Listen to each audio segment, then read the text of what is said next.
carpentry is pretty simple. Once the jambs and doors are hung, the casing's installed. Next, the baseboard, chair rail, and crown molding are installed.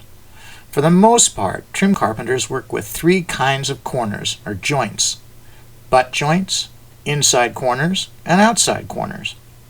Like a lot of carpenters, I used to close my eyes at the miter saw and I'd try to visualize the corner so I'd know which way to swing the saw blade. But the secret to trim carpentry is knowing which direction to miter moldings without closing your eyes. And there's really only two simple rules. Let's look at an outside corner first. Notice that the short point of the miter is against the wall at the back of the molding. You always measure baseboard, chair rail, and crown at the back of the molding. That's what touches the wall. So for an outside corner, you measure to the short point. Now let's look at an inside corner. Notice that the long point of the miter is against the wall at the back of the molding. Like I said before, you always measure baseboard, chair rail, and crown at the back of the molding. That's what touches the wall.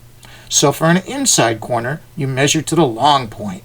When you cut baseboard at your miter saw, if it's standing up against the fence, like I'm cutting it in this video, then the baseboard is in the same position as it will be standing up against the wall. The miter saw fence is the wall.